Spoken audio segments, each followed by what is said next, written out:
I've interviewed a lot of baseball players, and I'll say to them, when did you know you were good? And guys will mention high school, some guys will say college, some guys it was the minor leagues. When did you know you were funny? I think that was like a family thing. I was always kind of trying to make Dad laugh, and it was kind of in the household. They said Adam's funny. That was like a thing. My grandfather said, "Hey, that kid's funny. He's a character." Blah blah blah.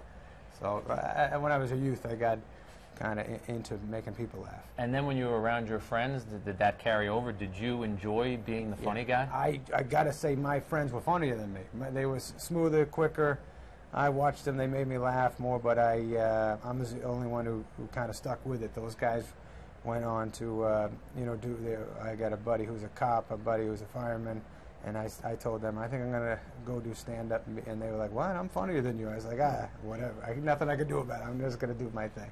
You bring up stand-up comedy. I watch guys on the stage. I've been to acts where you see a guy start to fail. Sure. How terrifying is it to be up there on stage, and your job is you've got to make everybody out there laugh?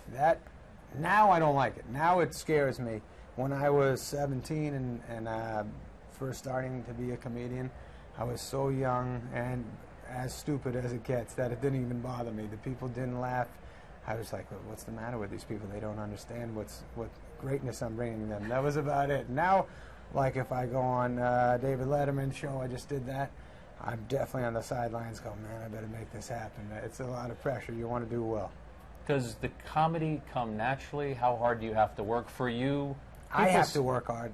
If people see you on the street, do they say to you, hey, Adam, say something funny, make me laugh? Sure. I'm not like the funniest guy in the world. I don't come up with I'm not as quick as my buddies. Chris Farley was like a guy, he walked into a room and just the whole place just started laughing. They were happy. I don't have that. So I got to think it through a little more than most guys. You bring up some of your buddies. You're in a movie now, Grown Ups 2, that is opening on July 12th. You're in it with guys like Chris Rock, David Stade, Kevin James. Why should people go see this movie? It really is I love the movie. It's funny. It's about guys our age still looking for fun no matter what. Even though we got a wife and kids to worry about, we still weasel our way out of the house and hang with each other and then get back home before we get yelled at, kind of thing. Now, when you guys are together, is there competition to be the funniest guy in the room? You know, I'll tell you, everybody in their own way is the funniest guy. Everybody makes each other laugh. It's not really a competition. Spade is incredibly fast. He's just I think he's quicker than all of us. Rock will say anything. There's nothing that he says, I better not say that. He just blast out things, and you're just like, all right, that was incredibly smart and funny. And Kevin James is, you would love him. He's just who you think he is, a good man, hangs out with his family all the time. He's a good, decent guy. I've had the good fortune in what I do in my career to interview players and then even eavesdrop on players as they talk. And so, for instance, a David Cohn or a Paul O'Neill, I hear them talk about Mariano Rivera and its greatness. When comedians and your friends sit down, who's the Mariano Rivera of comedy that you guys talk about?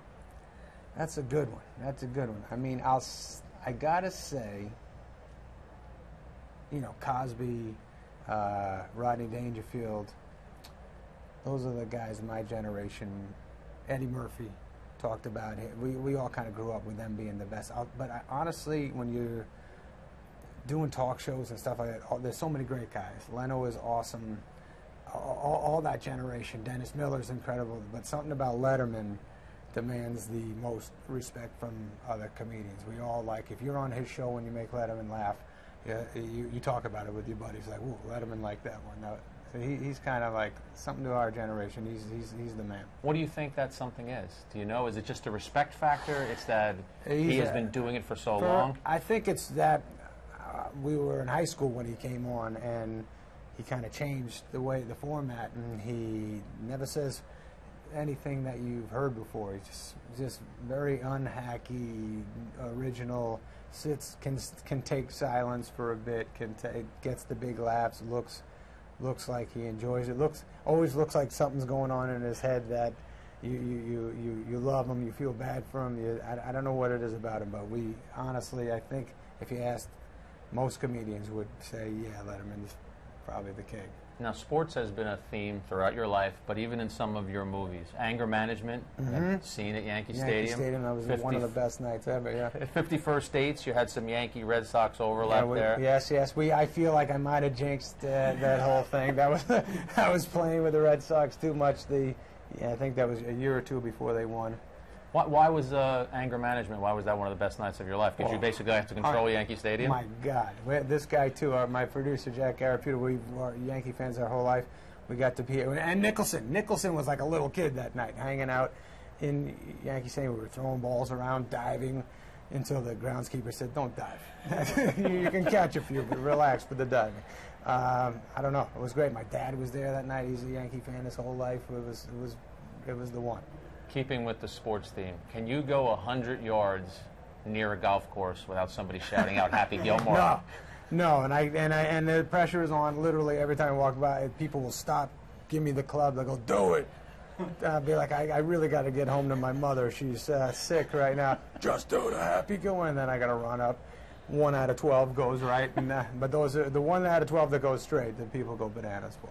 You're wearing the Yankee hat based on when you were born. I got to think that Mattingly was your guy. Was he the guy who? I mean, yeah, I love Mattingly, but when I was a kid, I was there for the whole thing. I was there for. I loved Guidry. I loved Goose. Mickey Rivers was my favorite. I loved them.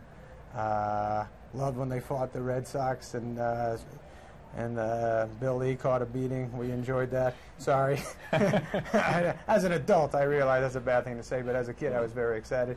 Loved the Yankees. That was my era. That's when me and my dad would watch.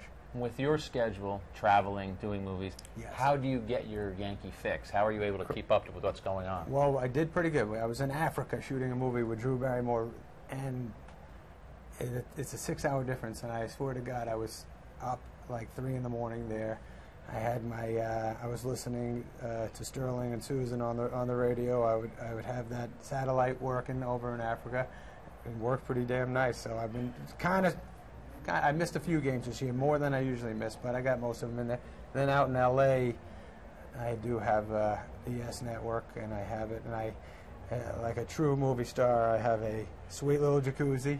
I have a TV outside, and it's all Yankees. I get home, watch it around, 4:30, 4:05 out there. I watch the game. My kids just come out, try to talk to me. I go, "Hey, the Yankees are on. Let's go. Leave me alone."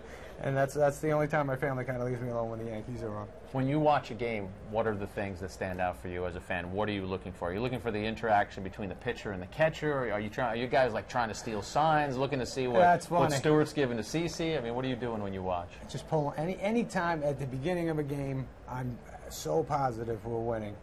If anything goes wrong, I am losing my mind in the jacuzzi alone, yelling at the screen. But I do believe in the Yankees. I believe in. I can't believe what they did this year with what they've been doing this year with all the amount of injuries and with stuff that's gone wrong. These guys have been so scrappy and tough and not giving up. And everybody is there. When someone's slumping, someone else is coming through pretty strong to be where we are right now. It's amazing. Got to ask you to do one thing as we end this interview. Every time I end one of these interviews, I take out 2 packs of baseball cards. So we got a 2013 Topps. You and I both open our pack. Yes. Whoever has the best card, not the whole pack, but the best card, and we got to debate it, gets to keep both packs. You good with that? I think I could win this. I wish you luck, though. I'm off to. I got Tim Hudson. It's not a bad start. He's a top of the rotation guy. I can't believe this. I got Ricky Weeks. Babe Ruth. That's not bad. You got Adrian Beltre. Strong, yeah. You remember this guy? He was in the Yankee system. I got Austin Jackson. Austin Jackson, yeah. That's strong, pretty decent. Strong, very strong. Matt Kemp, not bad. He's power. He's power. Tommy Malone. You got good. You do have. I think you. Johan Santana. Corey Hart. That's a good one. Oh, this is a good one. Justin Morneau. That's a good one. Former MVP. This guy's here tonight. Mike Moustakas. Yeah, he's good too. Yeah, it's pretty even, to be honest. Will Middlebrooks. We don't have a guarantee. It's probably Adrian Beltre against either Johan Santana. Yeah, you got to give it up to Johan. You don't mess with the Johan. Remember that. You know what, though? Yeah. For being such a gracious, I'm going to give them to you. I'm going to give you both back. I respect that. Adam, thanks so much. I owe you. Thank you very much. Good to see you all. Thanks. Thanks, pal.